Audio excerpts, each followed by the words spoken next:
Sama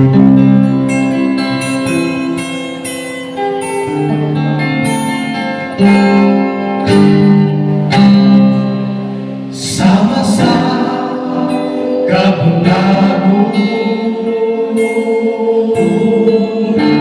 mabati ang imong gabon. Bisan sa kahapon, ako nagapalandong sa kinabuhi nga na ako. Gihatag mo sa tuwang kasayo, sa pagkain ko, mutuloy para mo, upang tuyong na malipayo sa tiran mo, ang saan mo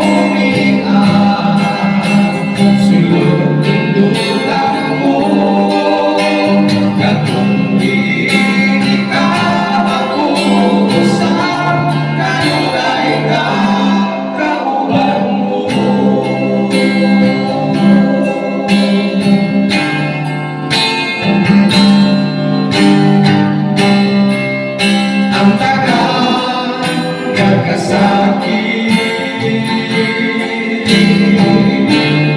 kasubok kapatid, pinalabang ng Kristo, hindi na makaawit, kung subay lang sa dalang na hibig. Usalig lang sa mga himpit, sa pagkain mo, yung anak mo, upang tuyong na malipayo sa tiran mo, ang saan mo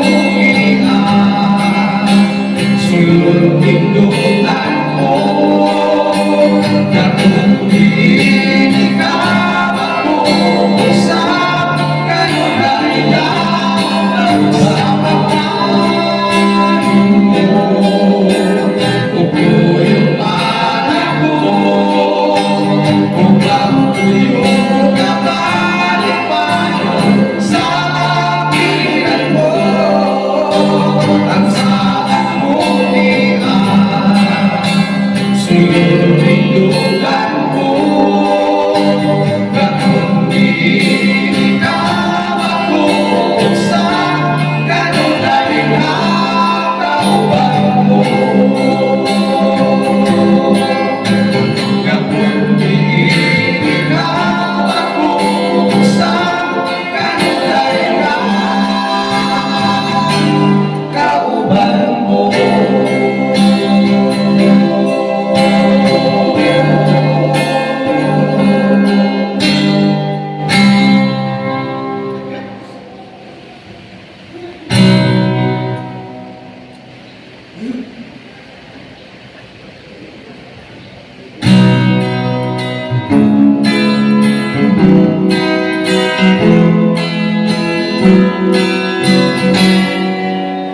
Dahil ang kanunay ang atong panagway, isang may kabuong usahay. Kaungkis na pahiyong ang atong nakita, ugi ang paglaong sa matalusan. Di baliw ng kalayo, basta makita lang, anang may malipayo sa kaisuunan. Kanindot pa natulungan kahiusanan, tuging paglaong sa langit, magpuyong kita.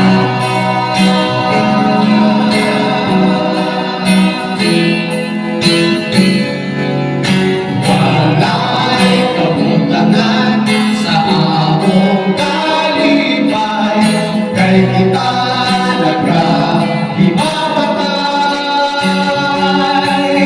Iwang ulit ang tanan, mga pagdinong tanay, ibalik na ang upang na tinunanay. Ibalik ko na tayo pa sa patinalan, manaway balik tayo sa kaigsuunan. Kaming lupalan lulupan kahirusalan, tubig pagkao sa langit magtuyong kita. Ibalik mo na tayo pa sa matinalan, manaway balik tayo sa kaigsuunan. Kaming lupalan lulupan kahirusalan, tubig paglaho sa langit magtuyong kita. Kaming lupalan lulupan kahirusalan, tubig paglaho sa langit magtuyong kita. Tubig paglaho sa langit magkita kita.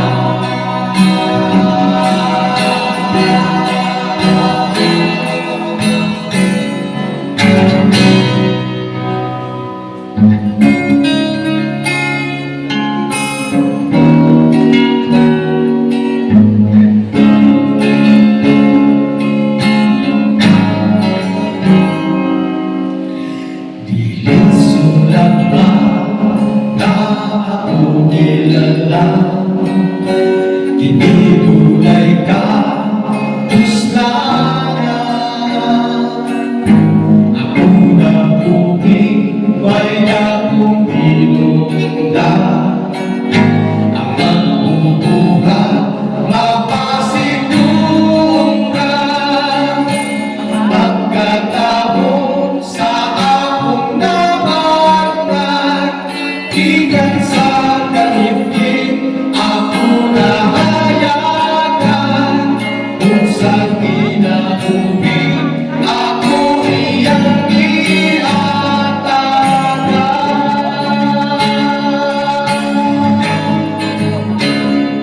Apat angay kulalang hinulungan, kahulungan lamay kalimutan. Uabot na uliyan ang panahon na ako umauli sa iyang piliran. Upang pinagkulan ang mga panahon na ako nabugin, nga do'y kaplahon. Kung may kapuskanan ang kinabuhian, ni Jesus ka na kung di maulan.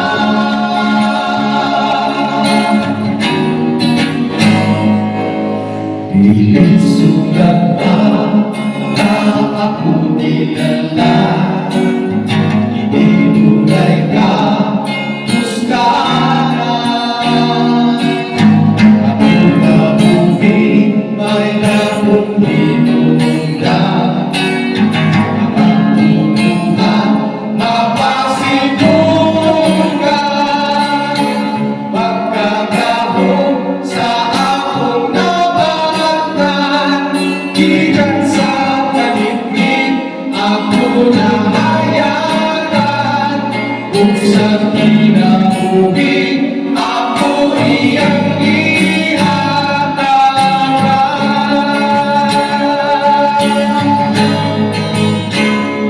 Aman angay kulalang hinulungan, kahulungan lamay kalimutan. Uabot na uliyan ang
kung may kapuslanan ang pinapumina, ni Jesus ka na muling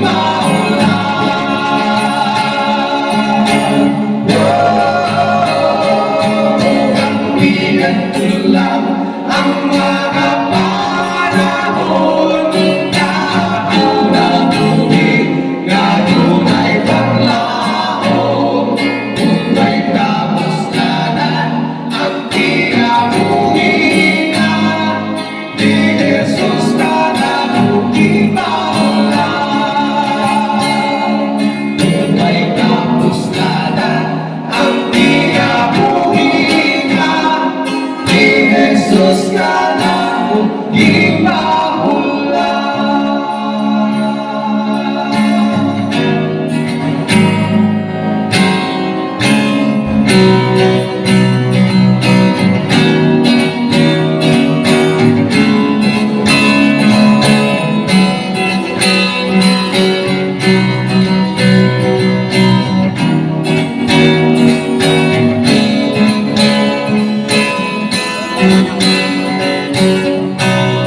Bakit mo ang pagkawan?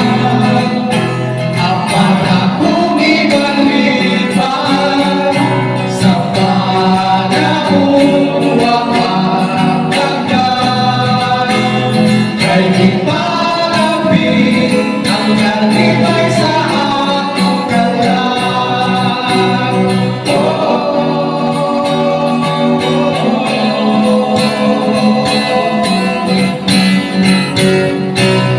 Bakit mo napagdaan? Ni Kristo nga sa akong salamin naman, karon ani ang kawasan na, ug sa kaluwasan akong nakasiguran.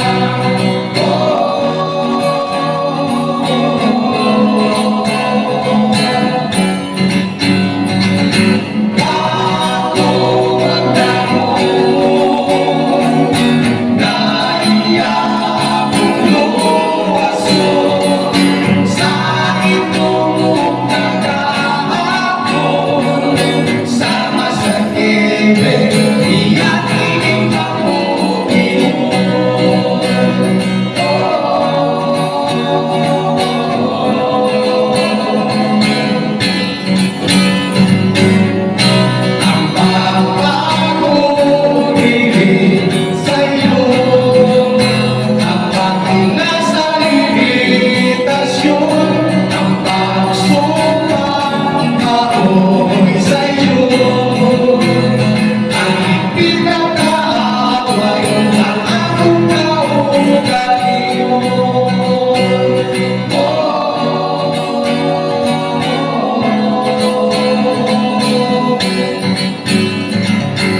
Ayon sa katong Mind Journey Weekend, buhat na ni Joel o Alawiton.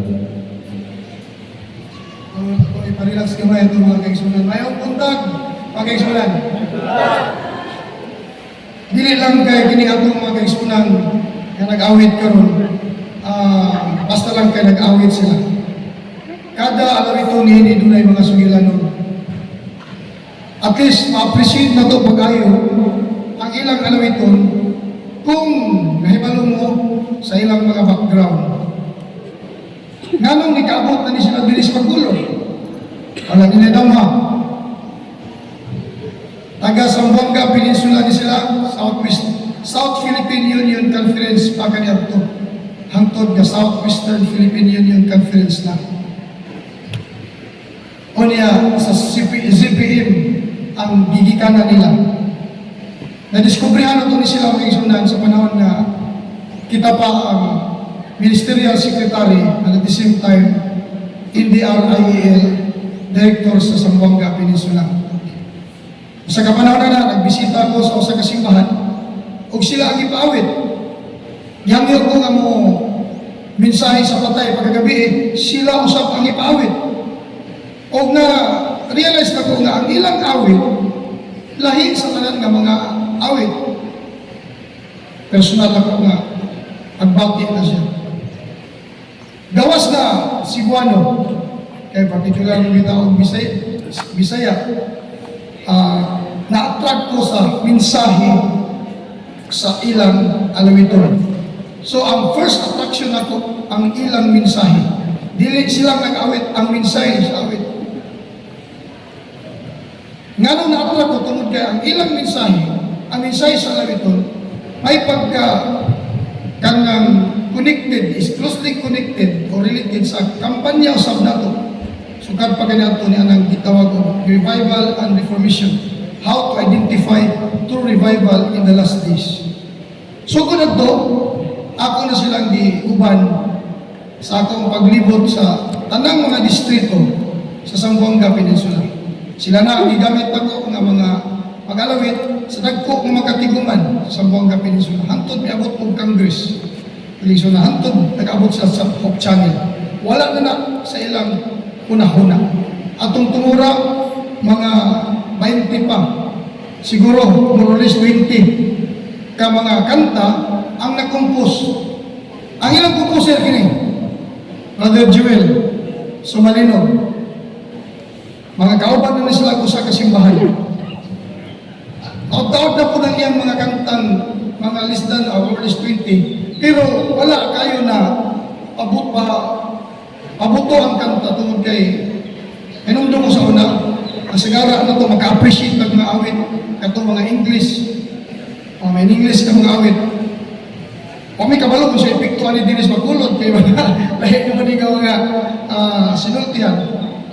Pero dato kayo nag-impact sa akong kinabuhi ang mga mensahe sa ito. Nag-question ko kinsay nag-compose ug nganong na-compose. Kaya akong ipaminawan ug ipanidaan ang iyang mga lyrics niya mga isunan. O naghanahon ako nga kung dili bala ang espiritu ang gagiya sa pag-compose ani kantahan, dili ni mahimo. Higan karon inyong masinati ang linya sa mga alawiton nila. May dakong kalabutan sa atong kampanya sa pagpurma langit nung kinaiya. Individual o iglesia. O tungod ni anak nga konsepto na hibugso ang mga kanta nga related usab ni anak. Gani pila ka mga kanta niini gina-request na to nga ipahimo kay gusto kong makadungog. Ipahimo na to aron atong ma-share. So ginahimo nila. So ginahimo ni Brother Joel. So tungod niya na kay sunan, nagkauban mi. O pag-abot, nagbulag mi ka dyan sa dagat ko sa yun, apan pagkatikom na ni timbugma, ato na po silang gikuha o nahimon sa kabahin aning timbugma sa kampanya sa regular and systematic giving. Wala na usab ang tunada, mga linya sa mga alawiton na kumpos. Sa pagkakaroon, ano na ikapin sa 80 ka mga awit ang ilahang maawit igsoon. Pero sa ikawalo nga mission and conference karon nga among natuan, di gani sila kahurot og 30. So dili niyo madunggan ang tanang alawiton nila. Panikamutan na to nga kung pwede makasayo sila pero lisod ko kayo ako'y maminaw. So di yun, so far sa akong evaluation, dili karot og 30 ang ilang maawit hangtod sa pagtapos. Paimos na to ang mga duha na lang kaalawiton. The more mo maminaw sa ilahang awit, the more ta nga makadayeg si Ginoo. Ang Ginoo particular kayo sa pag-transform sa ato nga mga batasan in preparation for His coming, pagkaisunan. O niya, napurma kini, Brother Joel, usan siya ka driver sa tricycle, pero mas igasto po niya ang panahon sa pag-compose kung ma-impress siya na nasa compose, biyaan niya ang iyang pag-drive o isulat niya ang awit. O tanan niyang madunggan ng mga lawiton, gikan sa Leviticus original ginatanan nila o ang ato na composer, ining ilang gitarist. Ako paminawan ang duha, kanabilin nga alawiton, sa di pa ta magsugod, magigsunan. Paghang pamuk may balaan, ako na isug every now and then kung doon na tayo panahon.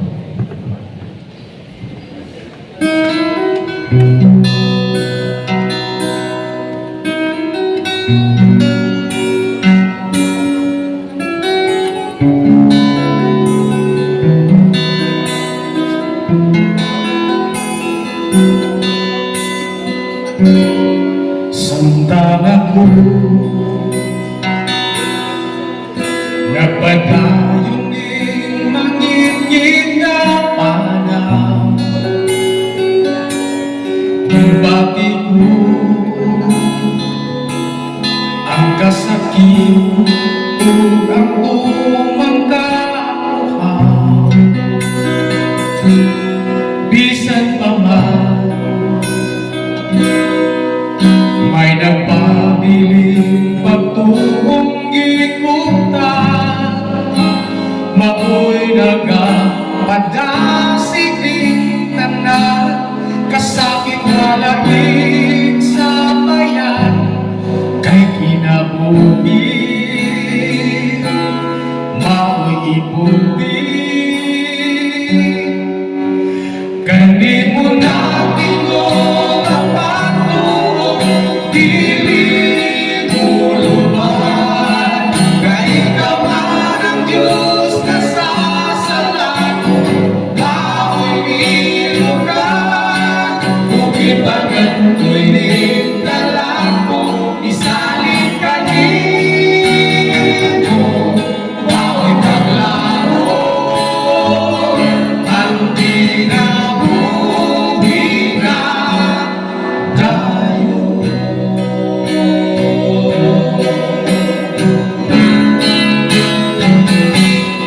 Hangtod karon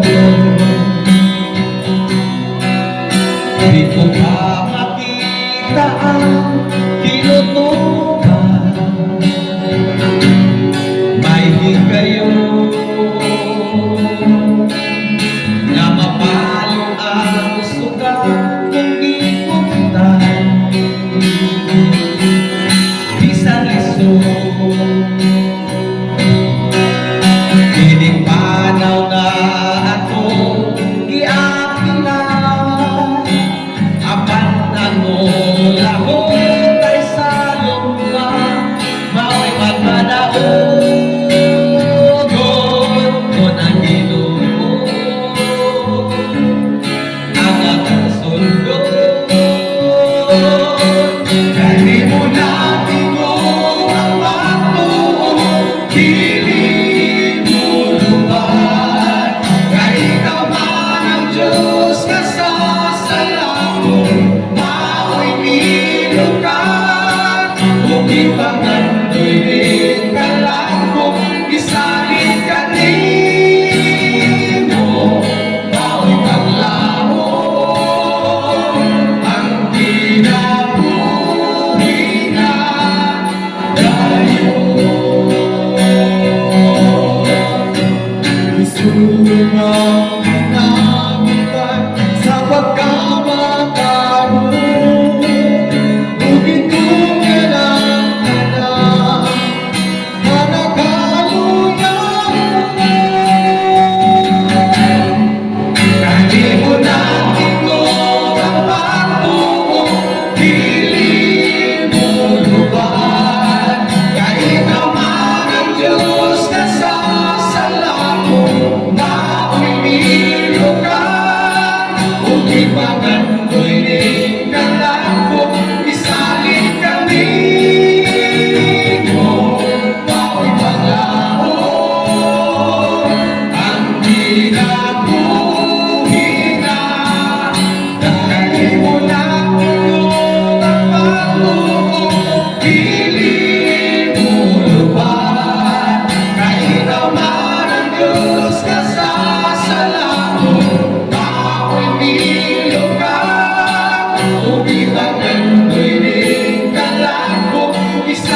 Pilipinas.